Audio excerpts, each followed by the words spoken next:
तपाईले कहिल्यै यस्तो अनुभव गर्नुभएको छ? बिहान उठ्दा नै पेट भारी हुने, छाती पोल्ने, अमिलो डकार आउने, केही खाँदा पनि पेट असजिलो हुने, दिनभरि काम गर्न मन नलाग्ने, ध्यान केन्द्रित गर्न गाह्रो हुने। धेरै जसोले यसलाई सामान्य ठानेर व्यवस्था गरिदिनुहुन्छ, तर यही समस्या हो ग्यास्ट्रिक। एकछिन कल्पना गर्नुहोस्, तपाईँ बिहान हतारमा नास्ता नगरी चिया मात्र पिएर बाहिर निस्किनुहुन्छ। दिउँसो ढिलो गरी खाना खानुहुन्छ, बेलुका फेरि मसलेदार खाना। केही दिन त ठिकै लाग्छ, तर बिस्तारै पेट पोल्न थाल्छ, अमिलो पानी घाँटीसम्म आउँछ, राति सुत्न पनि गाह्रो हुन्छ। त्यति बेला तपाईँले मनमा नै भन्नुहुन्छ, यार यो ग्यास्ट्रिकले त धेरै नै दुःख दिन थाल्यो।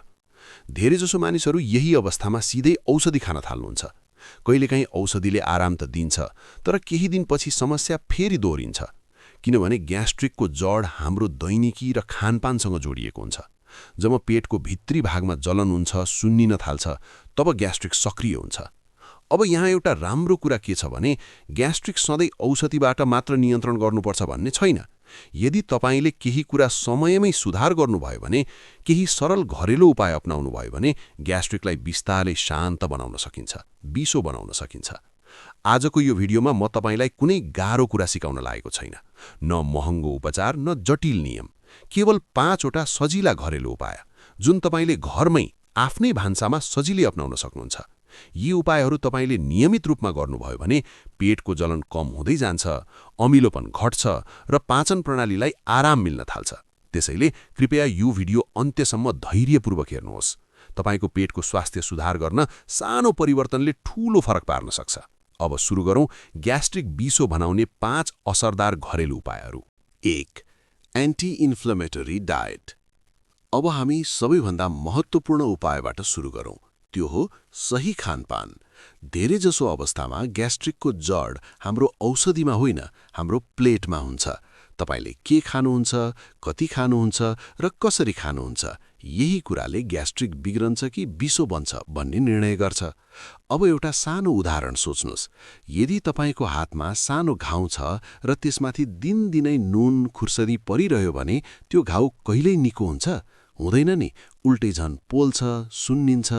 पेटको भित्री भागमा पनि ग्यास्ट्रिक हुँदा ठिक त्यस्तै अवस्था हुन्छ। जब पेटको भित्तामा सुन्निन भएको हुन्छ, त्यसमाथि गलत खाना परिरह्यो भने समस्या झन बढ्दै जान्छ। ग्यास्ट्रिक हुँदा धेरै प्रोसेस्ड खाना पेटका लागि सबैभन्दा ठूलो दुश्मन हो। बजारमा पाइने प्याकेटका खाना, धेरै दिनसम्म राखिएका खाना, यस्ता कुराले पेटलाई आराम होइन, थप तनाव दिन्छन्। त्यसैगरी धेरै चिनी भएको खाना खाँदा पेटभित्र एसिड झन सक्रिय हुन्छ, जसले जलन बढाउँछ। तपाईँले कहिले मिठो धेरै खाएपछि पेट असहज भएको महसुस गर्नुभएको छ भने यही कारण हो। अब अमिलो र मसलेदार खानाको कुरा गरौँ। धेरैलाई लाग्छ, मलाई त मसलेदार बिना खाना नै खाए जस्तो लाग्दैन, तर ग्यास्ट्रिक हुँदा यस्तै खानाले पेटको भित्तालाई अझै जलाउने काम गर्छ। एकछिन स्वादका लागि खाएको खाना पछि गएर घण्टौँसम्म छाती पोल्ने कारण बन्छ। दूधजन्य पदार्थको कुरा गर्दा सबैलाई समस्या हुन्छ भन्ने होइन, तर कतिपय मानिसहरूलाई दूध, पनिर, क्रिम जस्ता कुराले ग्यास्ट्रिक बढाउँछ। त्यसैले यहाँ एउटै नियम सबैलाई लागू हुन्छ भन्ने छैन। तपाईँको शरीरले के स्वीकार गर्छ, के गर्दैन, त्यो बुझ्नु धेरै जरुरी हुन्छ। ग्लुटेन धेरै भएको खाना पनि कतिपयलाई ग्यास्ट्रिक बढाउने कारण बन्न सक्छ, विशेष गरी यदि तपाईँलाई ग्लुटेनसँग एलर्जी छ भने। यस्तो अवस्थामा बारम्बार पेट फुल्ने, भारी हुने, असहज हुने समस्या देखिन सक्छ। अब राम्रो पक्षतिर जाउँ। ग्यास्ट्रिक हुँदा पेटलाई आराम दिने खाना पनि हुन्छन्, जस्तै ब्रोकाउली जस्ता हरियो तरकारीहरूले पेटभित्रको सुन्निना कम गर्न मद्दत गर्छन्। ब्लुबेरी जस्ता फलफुलले शरीरलाई भित्रैबाट बलियो बनाउँछन्। यस्ता खानाले पेटलाई लड्न होइन, निको हुन सहयोग गर्छन्। सबैभन्दा महत्त्वपूर्ण कुरा भनेको सजिलो पच्ने खाना हो। ग्यास्ट्रिक हुँदा पेटलाई धेरै मेहनत गर्न नपर्ने खाना दिनुहोस्। नरम, ताजा र हलुका खाना खाना पेटले आफैलाई मर्मत गर्ने समय पाउँछ। अब यहाँ म तपाईँलाई एउटा धेरै उपयोगी तर सजिलो उपाय भन्न चाहन्छु। तपाईँले 1 हप्तासम्म के खानुहुन्छ त्यसको सानो नोट राख्नुहोस्। आज के खाँदा पेट पोल्यो, के खाँदा ठिक भयो, यो ध्यान दिनुहोस्। यसलाई फुड जर्नल भनिन्छ। यसो गर्नुभयो भने तपाईँलाई आफै थाहा हुन्छ कुन खाना तपाईँको ग्यास्ट्रिकको शत्रु हो र कुन खाना मित्र हो। धेरैजसो मानिसहरू अरूले भनेको सुनेर खाना छोड्नुहुन्छ, तर सबैको पेट एउटै हुँदैन। तपाईको पेटले के मन पराउँछ, के मन पराउँदैन, त्यो बुझ्नु नै सही खानपानको सुरुवात हो। त्यसैले आदरणीय दर्शकवृन्द, ग्यास्ट्रिक बिसो बनाउन चाहनुहुन्छ भने सबैभन्दा पहिले आफ्नो थाल सुधार्नुहोस्। औषधि पछि पनि खान सक्नुहुन्छ, तर यदि खानपान मिलेन भने औषधिले मात्र स्थायी समाधान दिन सक्दैन। पेटलाई शान्त गर्न चाहनुहुन्छ भने आजदेखि नै सही खाना रोज्ने बानी बसाल्नुहोस्। अब अर्को उपायमा हामी ग्यास्ट्रिकको मुख्य कारणमध्ये एक ब्याक्टेरियाको बारेमा कुरा गर्नेछौँ र त्यसलाई घरेलु रूपमा कसरी नियन्त्रण गर्न सकिन्छ भन्ने कुरा बुझ्नेछौँ। त्यसैले भिडियो हेर्दै रहनुहोस्। 2. लसुन। अब दोस्रो उपायतर्फ जाउँ, जुन धेरैजसोले घरमै पाउने तर अक्सर बेवास्ता गरिने उपाय हो, लसुन। तपाईले सायद लसुनलाई केवल तरकारीमा स्वाद बढाउने सामग्रीको रूपमा मात्र चिन्नुभएको होला, तर ग्यास्ट्रिकको सन्दर्भमा लसुन एउटा निकै शक्तिशाली प्राकृतिक औषधि पनि हो। अब एकछिन ग्यास्ट्रिकको भित्री कारणतर्फ ध्यान दिउँ। धेरै मानिसहरूको पेटभित्र एउटा सानो ब्याक्टेरिया हुन्छ जसलाई एच पाइलोरी भनिन्छ। यो ब्याक्टेरिया देखिँदैन, महसुस पनि हुँदैन, तर यही ब्याक्टेरियाले पेटको भित्री तहमा जलन गराएर ग्यास्ट्रिक बढाउने काम गर्छ। संसारको आधाभन्दा बढी मानिसको पेटमा यो ब्याक्टेरिया कुनै न कुनै रूपमा पाइन्छ भन्ने कुरा अध्ययनहरूले देखाएका छन्। अब समस्या के हुन्छ भने जब हाम्रो पेट कमजोर हुन्छ, खानपान अनियमित हुन्छ, तनाव धेरै हुन्छ, तब यही ब्याक्टेरिया सक्रिय भएर पेटलाई झन दुःख दिन थाल्छ। त्यसपछि छाती पोल्ने, अमिलो डकार आउने, पेट भारी हुने, खाना पच्न गाह्रो हुने जस्ता लक्षण देखिन थाल्छन्। यही ठाउँमा लसुनले काम गर्छ। लसुनमा प्राकृतिक रूपमा ब्याक्टेरिया नाश गर्ने गुण हुन्छ। अध्ययनहरूले देखाएको कुरा के हो भने नियमित रूपमा लसुन प्रयोग गर्दा पेटभित्रको एच पाइलोरी ब्याक्टेरियाको संख्या कम गर्न मद्दत पुग्छ। यसको मतलब यो होइन कि लसुनले एकैचोटि सबै समस्या हटाइदिन्छ, तर यसले पेटलाई आफै निको हुने वातावरण बनाइदिन्छ। अब तपाईले सोच्नु भएको होला, लसुन त हामी दैनिक खान्छौं नि, अनि पनि ग्यास्ट्रिक किन हुन्छ? यहाँ मात्रा र तरिका धेरै महत्त्वपूर्ण हुन्छ। तरकारीमा हालिएको थोरै लसुनले स्वाद त दिन्छ, तर औषधीय असरका लागि अलि फरक तरिकाले प्रयोग गर्नुपर्छ। यदि तपाईको पेटले सहन्छ भने बिहान खाली पेट काँचो लसुन कुटेर त्यसको रस करिब 1 चम्चा लिन सक्नुहुन्छ। सुरुमा अलि कडा लाग्न सक्छ, गन्ध पनि तीखो हुन्छ, तर यो उपाय धेरै प्रभावकारी मानिन्छ। यसो गर्दा पेटभित्रको खराब ब्याक्टेरियामाथि असर पर्न थाल्छ। अब यहाँ म तपाईलाई एउटा महत्त्वपूर्ण कुरा भन्न चाहन्छु। सबैको पेट एउटै हुँदैन। कसैलाई काँचो लसुनले आराम दिन्छ, कसैलाई अलि पोल्न सक्छ। त्यसैले यदि तपाईलाई काँचो लसुन खाँदा पेट पोल्ने, वाक्की लाग्ने अनुभव हुन्छ भने तुरुन्त रोक्नुस्, जबरजस्ती गर्नु हुँदैन। यस्तो अवस्थामा अर्को सुरक्षित विकल्प हुन्छ जसलाई एज्ड गार्लिक एक्स्ट्र्याक्ट भनिन्छ। यो लसुनलाई केही समयसम्म सुरक्षित तरिकाले राखेर बनाइने एक्स्ट्र्याक्ट हो जसले लसुनको फाइदा त दिन्छ, तर काँचो लसुन जस्तो कडा असर गर्दैन। धेरै मानिसका लागि यो पेट मैत्री विकल्प हुन सक्छ। अब लसुन प्रयोग गर्दा के कुरामा ध्यान दिनुपर्छ भने यसलाई चमत्कारी औषधि सम्झेर एकै दिन धेरै मात्रा लिनु हुँदैन। सानो मात्रा, नियमित रूपमा केही हप्ता प्रयोग गर्दा यसको असर बिस्तारै देखिन थाल्छ। ग्यास्ट्रिक भनेको रातारात निको हुने समस्या होइन, यो धैर्य र निरन्तरताले सुधार हुने समस्या हो। अर्को कुरा, लसुनले मात्र ग्यास्ट्रिक ठीक हुन्छ भनेर सोच्नु पनि गलत हो। यदि तपाईले लसुन लिनुभयो तर खानपान उस्तै राख्नुभयो, धूम्रपान गर्न छोड्नु भएन, धेरै चिया कफी पिइरहनुभयो भने अपेक्षित फाइदा देखिँदैन। लसुन एउटा सहयोगी उपाय हो। मुख्य समाधान भनेको जीवनशैली सुधार हो। धेरैजसो मानिसहरूले लसुनलाई ग्यास बढाउने भन्छन्, तर वास्तवमा समस्या लसुनमा होइन, पेटको अवस्थामै हुन्छ। जब पेट धेरै नै संवेदनशील हुन्छ तब कुनै पनि कडा चिजले असजिलो दिन सक्छ। त्यसैले आफ्नो शरीरको संकेत ध्यानपूर्वक सुन्नुस्। यदि तपाईले सही तरिकाले, सही मात्रामा लसुन प्रयोग गर्नुभयो भने यसले पेटलाई भित्रैबाट बलियो बनाउने काम गर्छ। पेटको भित्तामा भएको जलन कम गर्न सहयोग गर्छ र ग्यास्ट्रिक बिस्तारै बिसो बन्न थाल्छ। अब हामी अर्को उपायमा जानेछौँ जहाँ पेटभित्रका राम्रो ब्याक्टेरियालाई कसरी बढाउने भन्ने कुरा बुझ्नेछौँ। किनभने ग्यास्ट्रिकसँग लड्न केवल खराब ब्याक्टेरिया हटाउनु मात्र होइन, राम्रो ब्याक्टेरिया बढाउनु पनि उत्तिकै आवश्यक हुन्छ। त्यसैले भिडियो हेर्दै गर्नुहोला। 3. प्रोबायोटिक्स। अब तेस्रो उपायतर्फ जाउँ, जुन ग्यास्ट्रिक बिसो बनाउन निकै महत्त्वपूर्ण हुन्छ, तर धेरैजसो मानिसहरूले यसको महत्त्व बुझ्नु भएको हुँदैन। यो उपाय हो प्रोबायोटिक्स, अर्थात् पेटका लागि राम्रो ब्याक्टेरिया। अब तपाईलाई एउटा सजिलो उदाहरण दिँदै बुझाउँछु। हाम्रो पेटलाई एउटा बगैँचा ठान्नुस्। यदि बगैँचामा झारपात मात्रै बढिरह्यो र राम्रो बोट बिरुवा हुर्किन पाएन भने त्यो बगैँचा बिग्रन्छ। पेटको अवस्था पनि ठिक त्यस्तै हो। जब पेटभित्र खराब ब्याक्टेरिया धेरै हुन्छन् र राम्रो ब्याक्टेरिया कम हुन्छन्, तब ग्यास्ट्रिक, अपच, पेट फुल्ने, अमिलो डकार आउने जस्ता समस्या सुरु हुन्छन्। धेरैजसो ग्यास्ट्रिक भएका मानिसहरू सोच्नुहुन्छ, मेरो पेटमा त एसिड धेरै भयो। तर वास्तविक समस्या धेरै पटक एसिड मात्र होइन, पेटभित्रको ब्याक्टेरियाको सन्तुलन बिग्रनु हो। यही सन्तुलन मिलाउने काम प्रोबायोटिक्सले गर्छ। प्रोबायोटिक्स भनेको यस्ता राम्रो ब्याक्टेरिया हुन् जसले पाचन सुधार गर्छन्, खाना राम्रोसँग पच्न मद्दत गर्छन् र पेटको भित्तालाई शान्त राख्न सहयोग गर्छन्। जब पेटभित्र राम्रो ब्याक्टेरिया बढ्न थाल्छ, तब खराब ब्याक्टेरियाले आफै ठाउँ पाउन छोड्छन्। अब प्रश्न आउँछ, यी प्रोबायोटिक्स कहाँबाट पाउने? यसको लागि तपाईले महँगो औषधि नै खानुपर्छ भन्ने छैन। हाम्रो भान्सामै पाइने केही प्राकृतिक खानेकुरामा प्रोबायोटिक्स प्रशस्त मात्रामा पाइन्छ। दही यसको सबैभन्दा सजिलो उदाहरण हो।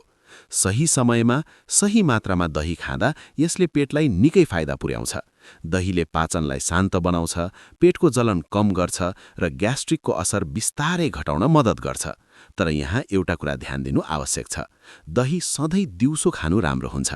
राति दही खानुभयो भने कतिपयलाई ग्यास्ट्रिक झन बढ्न सक्छ, त्यसैले राति दही नखानु राम्रो मानिन्छ। त्यसैगरी किम्ची, सोरक्राउट, केफिर, कम्बुचा जस्ता फर्मेन्टेड खानेकुराहरू पनि प्रोबायोटिक्सका राम्रो स्रोत हुन्। यी खानेकुराहरूले पेटभित्रका राम्रो ब्याक्टेरियालाई सक्रिय बनाउने काम गर्छन्। तर यहाँ पनि एउटा नियम लागू हुन्छ, सबैलाई सबै कुरा सुहाउँछ भन्ने छैन। यदि तपाईले यस्ता खानेकुरा खान छाल्नुभयो र पेट झन असजिलो भयो भने तुरुन्त रोक्नुस्। सुरुमा सानो मात्रा लिनुस्, पेटले कसरी प्रतिक्रिया दिन्छ त्यो बुझ्नुस्। ग्यास्ट्रिक भएको पेट धेरै संवेदनशील हुन्छ, त्यसैले बिस्तारै बानी बसाल्नु आवश्यक हुन्छ। अब तपाईले सोच्नु भएको होला, मैले दही त खान्छु तर पनि ग्यास्ट्रिक किन छ? यसको कारण के हो भने प्रोबायोटिक्सले काम गर्न समय लिन्छ। यो कुनै पेनकिलर जस्तो होइन जुन खाँदा तुरुन्त आराम दिन्छ। प्रोबायोटिक्सले पेटभित्र वातावरण सुधार गर्छ र यो प्रक्रिया बिस्तारै हुन्छ। अर्को महत्त्वपूर्ण कुरा, यदि तपाईले बारम्बार एन्टिबायोटिक औषधि खानुभएको छ भने त्यसले पेटभित्रका राम्रो ब्याक्टेरिया मारिसकेको हुन सक्छ। यस्तो अवस्थामा प्रोबायोटिक्स झन आवश्यक हुन्छ। तर फेरि पनि यसलाई नियमित र धैर्यका साथ लिनुपर्छ। यहाँ म तपाईलाई एउटा कुरा विशेष रूपमा सम्झाउन चाहन्छु, प्रोबायोटिक्सले पेटलाई बलियो बनाउँछ। तर यदि तपाईले खानपान उस्तै राख्नुभयो, धेरै जङ्क फुड, धेरै चिया कफी, अनियमित खाना खाइरहनुभयो भने राम्रो ब्याक्टेरियाले काम गर्ने मौका पाउँदैनन्। त्यसैले आदरणीय दर्शकवृन्द, ग्यास्ट्रिक विषो बनाउन चाहनुहुन्छ भने पेटलाई दुश्मन होइन, साथी बनाउनुस्। पेटभित्र राम्रो ब्याक्टेरियालाई बाँच्ने वातावरण दिनुस्। सही समयमा, सही खानेकुरा, सही मात्रामा लिनुभयो भने प्रोबायोटिक्सले ग्यास्ट्रिक शान्त बनाउन ठूलो भूमिका खेल्छ। अब हामी अर्को उपायतर्फ जानेछौँ, जहाँ एउटा साधारण पेय पदार्थले कसरी पेटको जलन कम गर्न सक्छ भन्ने कुरा बुझ्नेछौँ। त्यसैले भिडियो हेर्दै रहनुहोस्। 4. ग्रीन टी प्लस मह। अब हामी चौथो उपायतर्फ जाउँ, जुन निकै सरल देखिए पनि ग्यास्ट्रिक विषो बनाउन धेरै प्रभावकारी मानिन्छ। यो उपाय हो ग्रीन टी र काँचो मह। धेरै जसोले ग्रीन टी त तौल घटाउने पेयको रूपमा मात्र चिन्नुहुन्छ, तर वास्तवमा ग्यास्ट्रिक भएको पेटका लागि ग्रीन टी निकै उपयोगी हुन सक्छ, यदि सही तरिकाले प्रयोग गर्नुभयो भने। पहिला ग्रीन टीको कुरा गरौँ। जब पेटमा जलन हुन्छ, छाती पोल्छ, अमिलो डकार आउँछ, त्यतिबेला पेटलाई सबैभन्दा पहिले चाहिने कुरा भनेको शान्ति हो। ग्रीन टीले यही काम गर्छ। हल्का तातो ग्रीन टीले पेटको भित्री भागलाई न्यानोपन दिन्छ, जसले पाचन प्रणालीलाई आराम मिल्छ। धेरै तातो चिहा वा धेरै कडा चिहा पिउँदा पेट झन पोल्न सक्छ, तर सही तापक्रममा बनाइएको ग्रीन टीले उल्टै पेटलाई सान्त्वना दिन्छ। अब महको कुरा गरौँ। यहाँ साधारण चिनी मिसाइएको मह होइन, काँचो महको कुरा भइरहेको छ। विशेष गरी मनुका महलाई पेटका समस्यामा धेरै उपयोगी मानिन्छ। मनुका महमा प्राकृतिक रूपमा ब्याक्टेरिया मार्ने गुण हुन्छ। जब पेटभित्र खराब ब्याक्टेरिया सक्रिय हुन्छन्, त्यतिबेला मनुका महले तिनीहरूको असर कम गर्न सहयोग गर्छ। अब सोच्नुस्, जब पेटभित्र जलन भएको छ र त्यसमाथि ब्याक्टेरियाले पनि समस्या गरिरहेको छ भने ग्रीन टीले पेटलाई शान्त बनाउँछ र महले भित्रको खराब तत्त्वसँग लड्न मद्दत गर्छ। यही कारणले यी दुईको संयोजनलाई ग्यास्ट्रिकका लागि राम्रो मानिन्छ। अब कसरी पिउने भन्ने कुरा पनि धेरै महत्त्वपूर्ण छ। ग्रीन टी हल्का तातो हुनुपर्छ। धेरै तातो भए पेट झन संवेदनशील हुन सक्छ। ग्रीन टी तयार भएपछि त्यसमा 1 चम्चा काँचो मह हाल्नुहोस्। ध्यान दिनुहोस्, ग्रिन टी धेरै तातो हुँदा मह हाल्नु हुँदैन, किनभने धेरै तापक्रमले महका उपयोगी गुण नष्ट हुन सक्छन्। त्यसैले अलि चिसो भएपछि मात्र मह मिसाउनुहोस्। अब तपाईँले सोच्नु भएको होला, म त दिनमा 3-4 कप ग्रिन टी पिउँछु तर पनि ग्यास्ट्रिक छ। यहाँ पनि मात्रा र समय महत्त्वपूर्ण हुन्छ। ग्यास्ट्रिक हुँदा धेरै ग्रिन टी पिउनु राम्रो हुँदैन। दिनमा 1 पटक, बढीमा 2 पटक पर्याप्त हुन्छ। खाली पेटमा कडा ग्रिन टी पिउनु भयो भने उल्टै पेट पोल्न सक्छ, त्यसैले हल्का खाना खाइसकेपछि पिउनु राम्रो हुन्छ। अर्को कुरा, सबैलाई ग्रिन टी सुहाउँछ भन्ने छैन। यदि तपाईँले ग्रिन टी पिएपछि पेट झन पोल्ने, वाकवाकी लाग्ने अनुभव गर्नुभयो भने तुरुन्त बन्द गर्नुहोस्। आफ्नो शरीरको सङ्केत सुन्नु सबैभन्दा महत्त्वपूर्ण कुरा हो। महको सन्दर्भमा पनि यही कुरा लागू हुन्छ। काँचो महले धेरैलाई फाइदा गर्छ, तर मधुमेह भएका व्यक्तिहरूले मात्रा नियन्त्रण गर्नुपर्छ। कुनै पनि प्राकृतिक उपाय भए पनि आफ्नो अवस्थालाई ध्यानमा राखेर प्रयोग गर्नु बुद्धिमानी हुन्छ। यहाँ एउटा कुरा विशेष रूपमा बुझ्न जरुरी छ। ग्रिन टी र मह कुनै चमत्कारी औषधि होइनन्। यसले ग्यास्ट्रिकलाई बिस्तारै शान्त बनाउँछ, तर यदि तपाईँले खानपान मिलाउनु भएन, धेरै मसलेदार खाना, धुम्रपान, मदिरा जस्ता बानी छोड्नु भएन भने अपेक्षित नतिजा आउँदैन। ग्यास्ट्रिक भएको पेटलाई सान्त्वना चाहिन्छ, दबाव होइन। ग्रिन टी र महको प्रयोग गर्दा तपाईँ पेटलाई भन्नुहुन्छ, अब तिमीलाई आराम दिन्छु। यही भावनाले पनि शरीरमा सकारात्मक असर पर्छ। धैर्यका साथ नियमित रूपमा सही तरिकाले यो उपाय अपनाउनु भयो भने पेटको जलन कम हुँदै जान्छ, अमिलोपन घट्छ र ग्यास्ट्रिक बिस्तारै बिसो बन्दै जान्छ। अब हामी अर्को अन्तिम उपायतर्फ जानेछौँ, जहाँ तपाईँले के खाने भन्दा पनि कसरी खाने भन्ने कुरा अझ महत्त्वपूर्ण हुन्छ। त्यसैले भिडियो हेर्दै गर्नुहोला। 5. सानो सानो भोजन। अब हामी 5औं र अन्तिम उपायतर्फ जाउँ, जुन सुन्दा निकै साधारण लाग्छ तर ग्यास्ट्रिक बिसो बनाउन सबैभन्दा व्यवहारिक र प्रभावकारी उपायमध्ये एक हो। यो उपाय हो सानो सानो भोजन। धेरैजसो मानिसहरूको बानी के हुन्छ भने बिहान केही नखाने, दिउँसो ढिलो गरी धेरै खाना खाने अनि बेलुका फेरि पेटभरि खाने। तपाईले आफै सोच्नुस्, बिहानदेखि खाली रहेको पेटमा अचानक धेरै खाना पुग्यो भने पेटले कस्तो प्रतिक्रिया दिन्छ?